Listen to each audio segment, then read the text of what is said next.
Hi, hello everyone. நம்ம தமிழ்ல பகுதி இலக்கியம் சிலபஸ் வைஸ் பார்த்துட்டு இருக்கோம். அதுல நம்ம பார்த்துட்டு இருக்க டாபிக் என்ன அப்படின்னா, 11 கீழ்க்கணக்கு நூல்கள். இதுல ஏற்கனவே நம்ம பார்ட் 1, பார்ட் 2ன்னு சொல்லி 2 வீடியோ போட்டுட்டோம். அந்த 2 வீடியோலயுமே நம்ம என்னென்ன நூல்கள்லாம் இருக்கு அப்படின்னு பார்த்துட்டு, நாலடியார், இன்னா நாற்பது, இனியவை 40 இது 3யுமே நம்ம பார்ட் 1 வீடியோல பார்த்தோம். பார்ட் 2 வீடியோல திரிகடுகம், ஏலாதி, சிறுபஞ்ச மூலம் அப்படிங்கிற 3 மருந்து பெயர் கொண்ட நூல்களை பத்தி பார்த்தோம். இன்னைக்கு நம்ம பார்க்க போறது மீதி இருக்கிற அறநூல்கள். அறநூல்கள் மொத்தம் 11. அதுல ஏற்கனவே 6 பார்த்துட்டோம். மீதி 4 நூல்கள்ல நம்ம ஒன்னொன்னா இன்னைக்கு பார்க்கலாம். அடுத்த வீடியோல நம்ம அகத்திணை நூல்கள், பிற புறத்திணை நூல்கள் எல்லாம் பார்க்கும். மொத்தம் 11 கீழ்கணக்கு நூல்கள்ல அப்போ 4 வீடியோவா நம்ம போட போறோம்.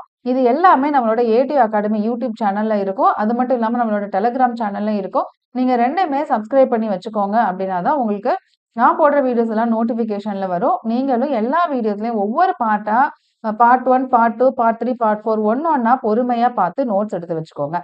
இன்னைக்கு நம்ம டாபிக் உள்ள போகலாம். பழமொழி 400.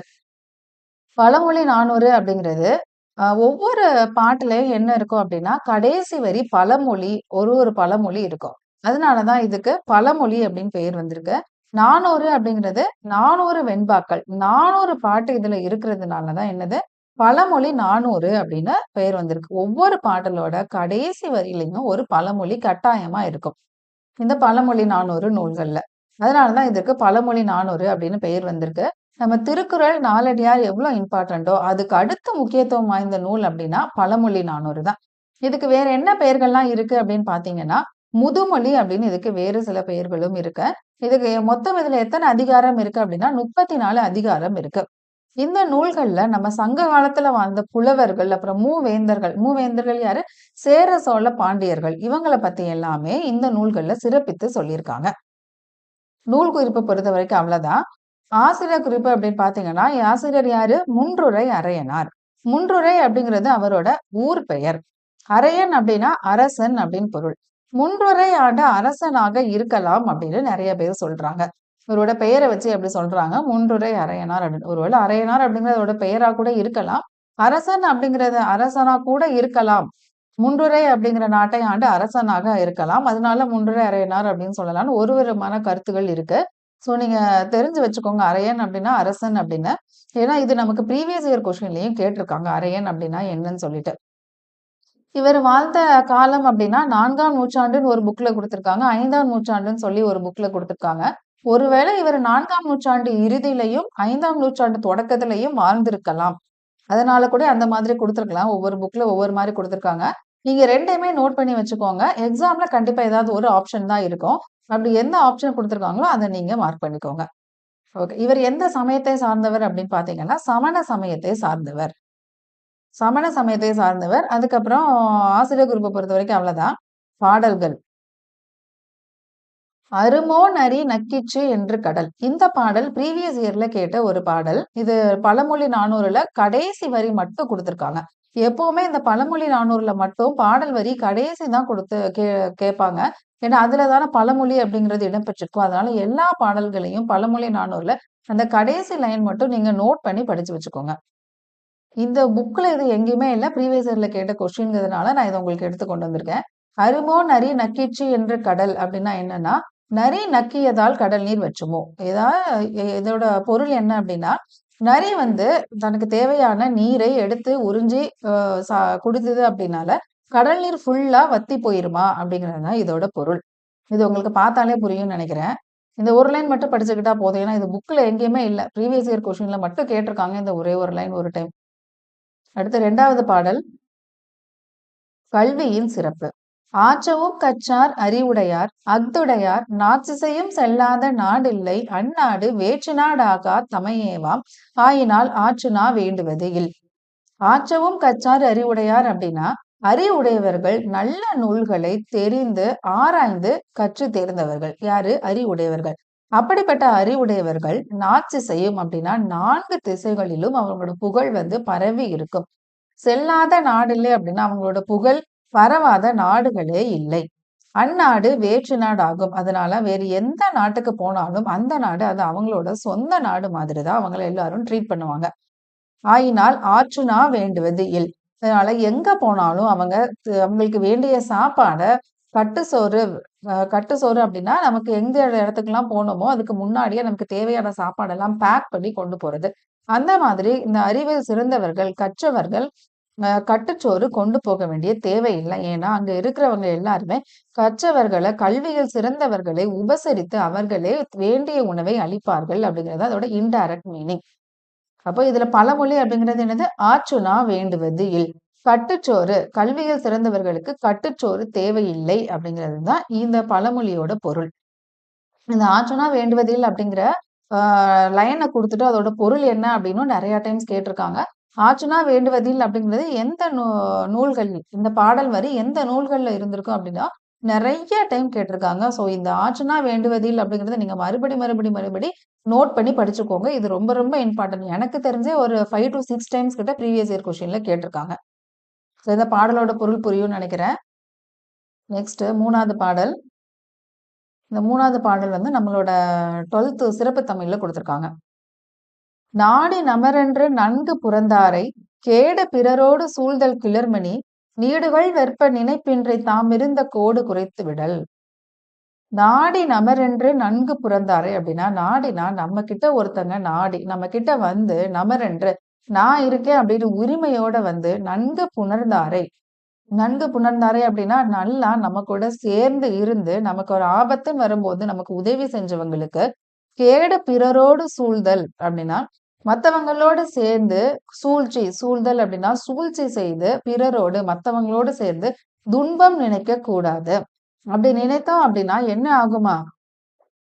கிளர்மணி நீடுகள் வெற்ப நினைப்பின்றி. கிளர்மணி நீடுகள் வெற்ப அப்படின்னா, நிறைய மணிகளை உடைய மலைகளை உடைய வெற்பனே. வெற்பனே அப்படின்னா, குறிஞ்சி நில தலைவன தான் வெற்பன்னு சொல்லுவாங்க. வெற்பனே அப்படி நீ மத்தவங்களுக்கு துன்பம் செய்த அப்படின்னா, அது எந்த மாதிரி இருக்கு அப்படின்னா, தாம் இருந்த கோடு குறைத்து விடல் அப்படின்னா, நம்ம ஒரு மரக்கிளைகள் கோடு அப்படிங்கிறது மரக்கிளைகள். மரக்கிளைகள உட்கார்ந்துகிட்டு, அந்த மரக்கிளைகள வெட்டுனா நமக்கு துன்பம் வந்து யாருக்கு வந்து சேரும்? மரக்கிளைகள உட்கார்ந்து வெட்டுனவங்களுக்கு தான் துன்பம் வந்து சேரும். அதனால அதே மாதிரி நம்ம எப்படி மரக்கிளைகள உட்கார்ந்து வெட்டுனா நமக்கு துன்பம் வருமோ, அதே மாதிரி நம்மளை நாடி வந்து ஒருத்தங்க நமக்கு உதவி செஞ்சாங்க அப்படின்னா, அவங்களுக்கு மத்தவங்களோடு சேர்ந்து துன்பம் செய்றது நமக்கு தான் துன்பமாய் வந்து முடியும் அப்படிங்கிறது தான் இந்த பாடலோட பொருள். நாடி நமரென்று நன்கு புரந்தாரை கேடு பிறரோடு சூழ்தல் கிளர்மணி நீடுகள் வெற்ப நினைப்பின்றி தாமிருந்த கோடு குறைத்து விடல். நமக்கு வரக்கூடிய துன்பம் எது அப்படின்னு நினைவில்லாமல் தாமிருந்து கோடு குறைத்து விடல் அப்படிங்கிறதா எனது பழமொழி. மோஸ்ட்லி எக்ஸாம்ல இந்த பழமொழியை தான் கேட்பாங்க. இதுல நீங்க தாமிருந்த கோடு குறைத்து விடல் அப்படிங்கிறத மட்டும் நோட் பண்ணி படிச்சுக்கோங்க. அதோட மீனிங் என்ன? மரக்கிளைகளை உட்கார்ந்துகிட்டு நம்மளே அந்த மரக்கிளைகளை வெட்டுறது. அப்படி வெட்டுறதுனால யாருக்கு துன்பம்? மரத்துல உட்கார்ந்து வெட்டுறவங்களுக்கு தான் துன்பம். சோ இந்த பழமொழியை மட்டும் நீங்க கொஞ்சம் நோட் பண்ணி படிச்சுக்கோங்க. அடுத்து 4வது பாடல். மாறி ஒன்று இன்றி அப்படின்னா, மாறிங்கிறது மழை. இன்றினா இல்லை. மழை இல்லாமல் வறண்டிருந்த வறட்சியான காலத்துல பாரி மடமகள் மடமகள் அப்படிங்கிறது இளைய மகள் அப்படின்னு அர்த்தம். பாரியோட இளைய மகள் பான்மகருக்கு என்ன பண்ணாங்க அப்படிங்கறத அடுத்த 2 லைன்ல கொடுத்திருக்காங்க. மழை இல்லாத காலத்துல ரொம்ப வறட்சியாக இருக்கு. அந்த நேரத்துல பாரியோட இளமகள் பான்மகர் அப்படிங்கிறவங்க தான் பாரி வீட்டுல வந்து பொருள் கேட்டு இறைந்து நிக்கிறாங்க. அப்ப பாரி இளமகள் என்ன பண்றாங்க? அததான் அடுத்த 2 லைன்ல பார்க்க போறோம். நீர் உலையுள் பொன் திருந்து கொண்டு புகாவா நல்கினாள். நீர் உலை அப்படின்னா நம்ம சாதம் வைக்கும்போது ஃபர்ஸ்ட் என்ன பண்ணுவோம்? தண்ணி வச்சு அதை நல்லா கொதிக்க விட்டு அதுக்கப்புறம் தான் என்ன பண்ணுவோம்? நம்ம சாப்பாடு போடுவோம். அப்படி அந்த நீர் உலையில் பொன் திறந்து கொண்டு பொன் அப்படின்னா பொருள் அப்படின்னு அர்த்தம். அதெல்லாம் போட்டு அவங்களுக்கு உணவாக அளித்தாள். அப்படின்னா நல்கிலாள் அப்படின்னா அளித்தாள் அப்படின்னு அர்த்தம். ஒன்றாகும் மூன்றிலோ இல் அப்படி பண்ணதுனால ஒண்ணுமே இல்லாத வீடு அப்படின்னு இங்க எதுவுமே இல்ல. ஒண்ணுமே இல்லைன்னா பொருள்கள் எதுவும் இல்லாத வீடு அப்படிங்கிறது இங்க எதுவுமே இல்ல அப்படிங்கிறதுதான் இந்த லாஸ்ட் லைன். ஒன்றாகும் மூன்றிலோ இல் அப்படிங்கிறது தான் பழமொழி. அதோட அர்த்தம் என்ன? ஒன்றுமே இல்லாத வீடு அப்படின்னு இங்க எதுவுமே இல்ல அப்படிங்கிறது அர்த்தம். கடைசி லைன் ரொம்ப இம்பார்ட்டன்ட். அதோட பொருளும் ரொம்ப இம்பார்ட்டன்ட். ஸோ நோட் பண்ணி படிச்சுக்கோங்க. அந்த பாடல் லைன் எழுதி பக்கத்துல பொருளும் எழுதி வச்சுக்கோங்க. இந்த பாடல் புரிஞ்சிருக்கும்னு நினைக்கிறேன். மாறி ஒன்று இன்று வறண்டிருந்த காலத்திலும் மழையே இல்லாம வறட்சியான காலத்துல பாரி மடமகள் பான்மகருக்கு பாரியோட இளைய மகள் பான்மகருக்கு என்ன பண்றாங்க? நீருலையுள் பொன் திறந்து கொண்டு புகாவா நல்கினாள். நீர் உலையில பொன்கள போட்டு அவங்களுக்கு உணவாக அளித்தாள். ஒன்றாகும் ஒன்றிலோயில். அதனால ஒன்றுமில்லாத வீடு அப்படின்னு இங்க எதுவுமே இல்ல. அடுத்து நம்ம பார்க்க போறது நான்மணி கடிகை. பழமொழி 400 முடிஞ்சிருச்சு. இதுல நான்மணி கடிகை அப்படிங்கிறது 4 மணிகள் என்னென்னலாம் அப்படிங்கிறத ப்ரீவியஸ் இயர் கொஸ்டின்ல கேட்டிருக்காங்க. நோட் பண்ணி வச்சுக்கோங்க. முத்து, பவளம், மரகதம், மாணிக்கம். இந்த 4 தான் என்னது 4 மணிகள் அப்படின்னு இங்க குறிப்பிடுறாங்க. இந்த 4 மணிகளையும் கொண்ட கடிகை அப்படின்னா என்ன அர்த்தம்? அணிகலன் அப்படின்னு அர்த்தம். அணிகலன், அப்புறம் துண்டு, கட்டுவடம் அப்படின்னு நெறைய மீனிங் இருக்கு கடிகை அப்படிங்கிறதுக்கு. அதுவும் நமக்கு ப்ரீவியஸ் இயர் கொஸ்டின்ல கேட்டிருக்காங்க.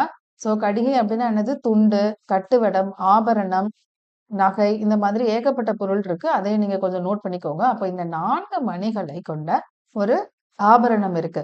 அந்த 4 மணிகளால செஞ்ச ஒரு ஆபரணம் எப்படி வந்து ஒரு பெண்களுக்கு அழகு சேர்க்குதோ, இந்த பாடல்ல குறிப்பிடக்கூடிய ஒவ்வொரு 4 கருத்துக்களும் என்னது? அந்த பாடலுக்கு இனிமை சேர்க்கிறது, அழகு சேர்க்கிறது அப்படிங்கிறது தான் இந்த நான்மணி கடிகை அப்படிங்கிறதுக்கான பொருள். இதுல மொத்தம் எத்தனை வெண்பாக்கள் இருக்கு, பாட்டு இருக்கு அப்படின்னு பார்த்தீங்கன்னா 104. 104 வெண்பாக்களை கொண்டுள்ளது. வெண்பா அப்படிங்கிறது என்னது? பாட்டு அப்படின்னு அர்த்தம். கடிகைக்கான அர்த்தம் என்ன அப்படின்னு பார்த்துட்டோம். துண்டு அப்படிங்கிற அடைமொழியால் குறிக்கப்படும் நூல் எது? நான்மணி கடிகை. ஏன்னா கடிகை அப்படிங்கிறதுக்கு என்ன அர்த்தம்? துண்டு அப்படின்னு ஒரு அர்த்தம் உண்டு. அதை எப்படி இன்டைரக்டா கேட்கறாங்க? நம்ம கடிகை அப்படிங்கிறதுக்கு துண்டு அப்படின்னு ஒரு பொருள் இருக்கு தெரிஞ்சாதான் நம்ம இந்த கொஸ்டினுக்கு ஆன்சர் பண்ண முடியும். துண்டு அப்படிங்கிற அடைமொழியால் குறிக்கப்படும் நூல் எது அப்படின்னு ப்ரீவியஸ் இயர் கொஸ்டின்ல கேட்டிருக்காங்க. அதுக்கான ஆன்சர் என்ன? நான்மணி கடிகை. கடிகைன்னா என்ன அர்த்தம்? துண்டு அப்படின்னு அர்த்தம். ஜி.யு. போப் அவர்கள் என்ன பண்ணியிருக்காரு? இந்த நான்மணி கடிகையில ஒரு 2 பாடல்களை எடுத்து மொழிபெயர்த்திருக்காரு ஆங்கிலத்துல. ஆசிரியர் குறிப்பு பார்க்கலாம். நான்மணி கடிகை அப்படிங்கிறத எழுதினது யாரு? விளம்பி நாகனார். விளம்பி அப்படிங்கிறது அவரோட ஊர் பெயர். நாகனார் அப்படிங்கிறது அவரோட இயற்பெயர். இவர் காலம் அப்படின்னா மென்ஷன் பண்ணி குடுக்கல. இதுதான் நூற்றாண்டு அப்படின்னு சொல்லி கடைசங்க காலம் அப்படின்னு குடுத்திருக்காங்க. உங்க பாடல்கள் பார்க்கலாம். மனைக்கு விளக்கம் மடவார். மனை அப்படின்னா வீடு. வீடுக்கு விளக்காக இருக்கிறது யாரு? மடவார்னா பெண்கள். மடவார் தனக்கும் தகைசால் புதல்வர். அந்த பெண்களுக்கு விளக்காக இருப்பது அவர்கள் பெற்ற புதல்வர்கள். புதல்வர்கள்னா பிள்ளைகள், குழந்தைகள். மனக்கினிய காதல் புதல்வருக்கு கல்வியே. அப்படிப்பட்ட அந்த புதல்வர்களுக்கு காதல் புலவர்களுக்கு, அதாவது அன்புமிக்க அந்த குழந்தைகளுக்கு எது விளக்காக இருக்கக்கூடியது எது? கல்வி. கல்வி அப்படிங்கிறது ரொம்ப ரொம்ப ரொம்ப முக்கியமானது ஒரு குழந்தைங்களுக்கு.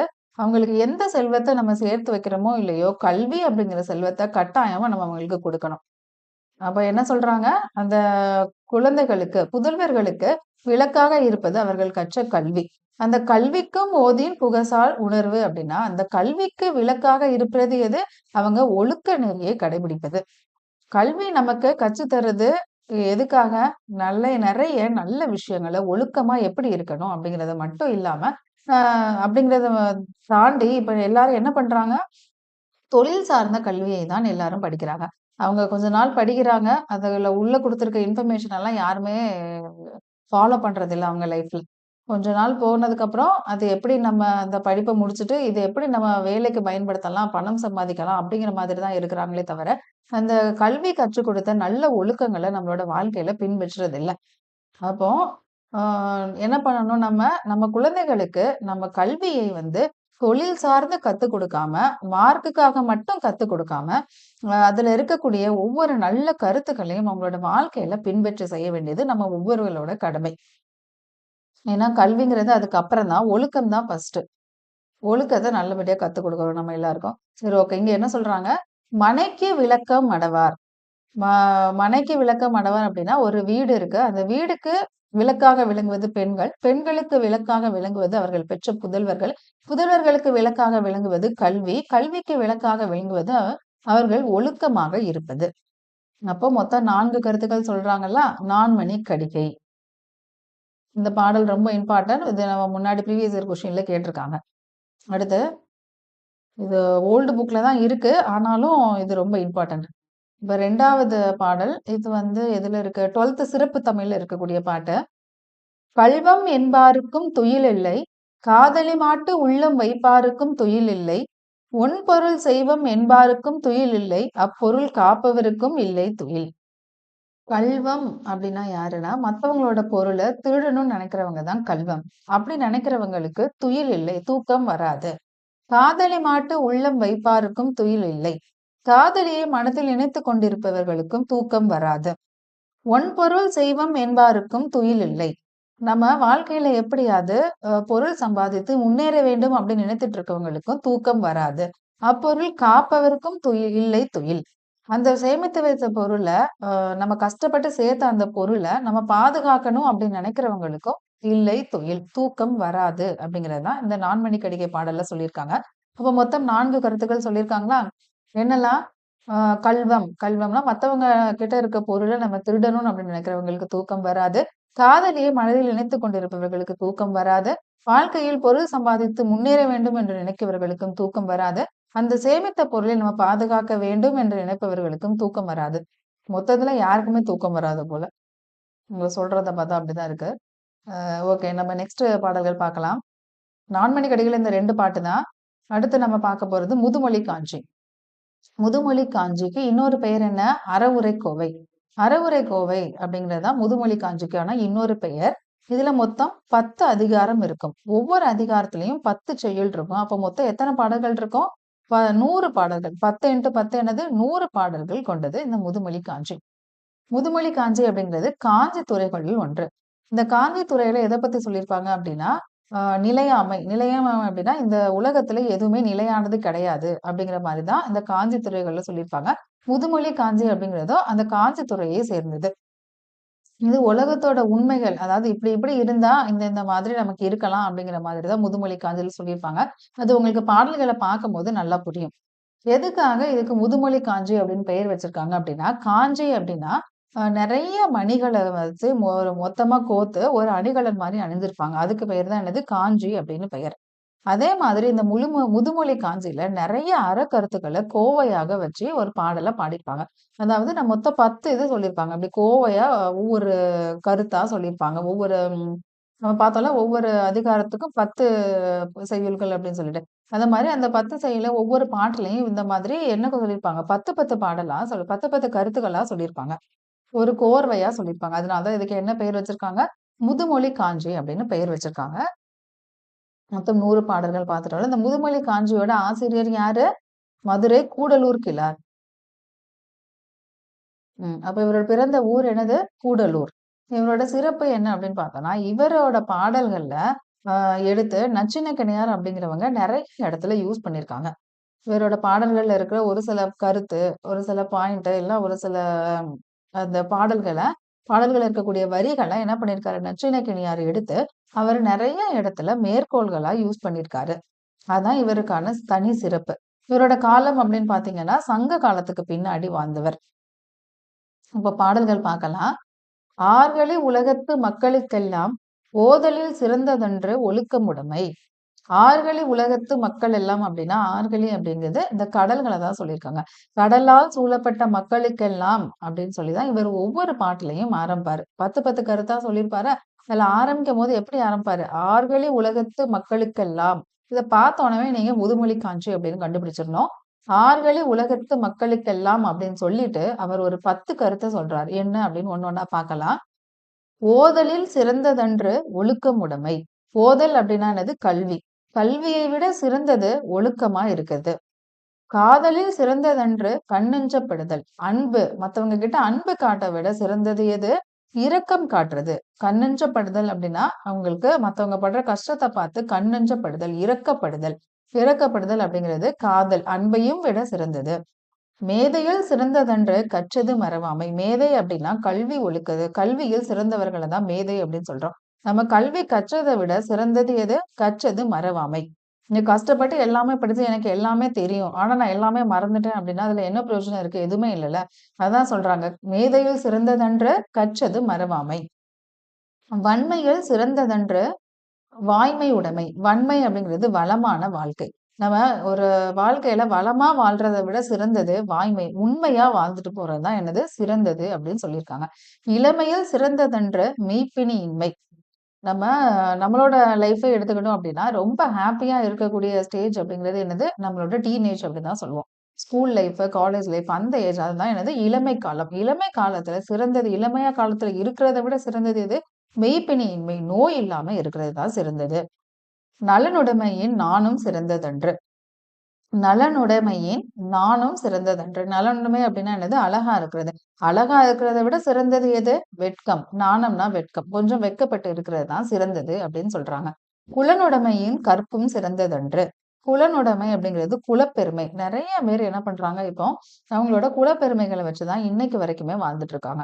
அந்த மாதிரி குலப்பெருமையை விட சிறந்தது எது? நம்மளோட கற்பு அப்படிங்கிறது இங்க ஒழுக்கத்தை தான் சொல்றாங்க. ஒழுக்கத்தோடு இருக்கிறது. கற்ற கற்றலின் கற்றாரை வழிபடுதல் சிறந்தது. நம்ம நூல்களை படிக்கிறத விட, நூல்களை கற்றுத் தேர்ந்த பெரியவர்களை வழிபடுதல் சிறந்தது அப்படின்னு சொல்றாங்க. செற்றாரை செறுத்துவதில் தற்செய்கை சிறந்ததென்று. செற்றார் அப்படிங்கிறது பகைவர்.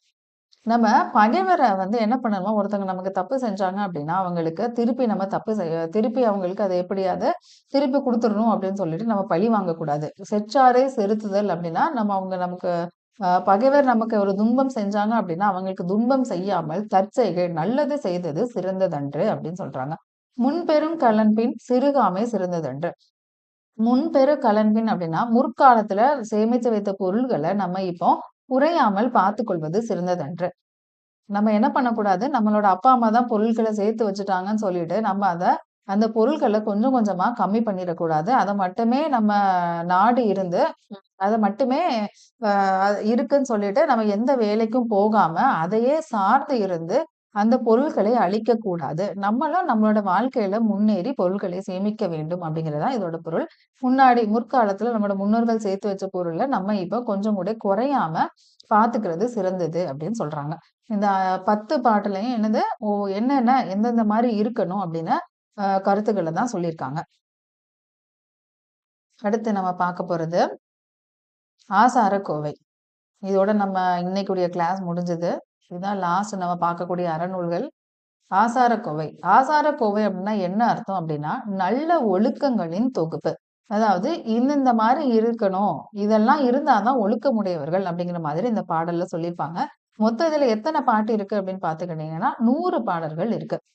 வடமொழி கருத்துகள் மிகுதியாக வருகின்ற கீழ்க்கணக்கு நூல் எது அப்படின்னா, ஆசாரக்கோவை. இது நமக்கு ப்ரீவியஸ் இயர் கொஸ்டின்ல கேட்டது. கொஞ்சம் நோட் பண்ணி இம்பார்ட்டன்ட் போட்டு படிச்சு வச்சுக்கோங்க. இவர் பிறந்த ஊர் என்ன அப்படின்னு பார்த்தீங்கன்னா, கயத்தார். அத தவிர வேற எதுவுமே குடுக்கல நம்மளோட புக்ல. இங்க பாடல்கள் பார்க்கலாம். நன்றி அறிதல். நன்றி அறிதல் அப்படின்னா, மத்தவங்க செய்த உதவிய மறக்காம இருக்கிறது தான் நன்றி அறிதல். பொறையுடைமை. நமக்கு ஒருத்தங்க தீமை செஞ்சாலும், அத பொறுத்துக்கிட்டு இருக்கிறது தான் பொறையுடைமை. பொறுமையா இருக்கிறது. இன்சொல்லோடு எப்பவுமே நம்ம இனிய சொற்களை தான் பேசணும். நெகட்டிவா பேசக்கூடாது. இன்சொல்லோடு இன்னாத எவ்வுயிருக்கும் செய்யாமை. எந்த ஒரு உயிருக்கும் இன்னா அப்படின்னா துன்பம். துன்பம் செய்யாமல் இருக்க வேண்டும். கல்வியோடு கல்வி கற்றவர்களாக இருக்க வேண்டும். ஒப்புரவு ஆற்ற அறிதல். ஒப்புரவு அப்படின்னா எல்லாரையும் சமமாக நம்ம நடத்தணும். ஒருத்தங்கள நல்லா இருக்கிறவங்கள நல்லாவும், ரொம்ப மோசமான நிலைமையில இருக்கிறவங்கள நம்ம தாழ்த்தியும் நடத்தக்கூடாது. எல்லாரையும் சமமாக பார்க்க வேண்டும். ஒப்புரவு ஆற்ற அறிதல். அறிவுடைமை. அறிவில் சிறந்தவர்களாக இருக்க வேண்டும். நல்லினத்தாரோடு நட்டல். நல்லினத்தார் அப்படின்னா யாரு? நல்ல ஒழுக்கங்கள் சிறந்தவர்களோடு சேர்ந்து இருக்க வேண்டும். இந்த 8ம் தான் என்னது? இவை 8ம் சொல்லிய ஆசார வித்து. வித்து அப்படிங்கிறது என்னது? விதை அப்படின்னு அர்த்தம். நல்ல ஒழுக்கங்களுக்கான விதைகள் இது எல்லாமே. நம்ம ந ஒழுக்கம் அப்படிங்கிறது இந்த விதையெல்லாம் போட்டா நம்ம ஒரு ஒழுக்கமான மனிதர்களாக இருக்கலாம். என்னலாம்? நன்றி அறிதல். மத்தவங்க செஞ்ச உதவிய மறக்காம இருக்கணும். நமக்கு ஏதாவது துன்பம் செஞ்சாங்க அப்படின்னா, அவங்கள நம்ம பொறுமையா இருக்கணும். இனிய சொல். எப்பவுமே இன்சொல் தான் பேசணும். இன்னாத துன்பம் எந்த உயிருக்கும் செய்யக்கூடாது. கல்வி கற்றவர்களாக இருக்க வேண்டும். எல்லாரையும் சமமாக நினைக்க வேண்டும். அறிவில் சிறந்தவர்களாக இருக்க வேண்டும். நல்ல ஒழுக்கங்களில் சிறந்தவர்களோடு நம்ம சேர்ந்து இருக்க வேண்டும். இந்த 8ம் தான் என்னது? நம்ம நல்ல ஒழுக்கங்களுக்கு போடக்கூடிய விதை அப்படிங்கிறது. இதெல்லாம் நமக்கு மரமா விளைச்சு ஒரு அ ஒழுக்கமான மனிதர்களாக நாம இருக்கலாம். அப்படிங்கிறத இந்த பாடல்கள சொல்லியிருக்காங்க. முக்காவாசி ஆசார கோவையில ஒழுக்கம் நம்ம எந்தெந்த மாதிரி இருக்கணும் அப்படிங்கிற மாதிரி தான் சொல்லியிருப்பாங்க. இப்ப 2வது பாடல் பார்க்கலாம். வைகறை யாமம் துயிலெழுந்து தான் செய்யும் நல்லறமும் பொருளும் சிந்தித்து வாய்வதின் தந்தையும் தாயும் தொழுதெழுக என்பதே முந்தையோர் கண்ட முறை. வைகறை யாமம் துயில் எழுந்து. அதிகாலையிலே நம்ம எந்திரிச்சிடணும். எந்திரிச்சதும் என்ன பண்ணணும்?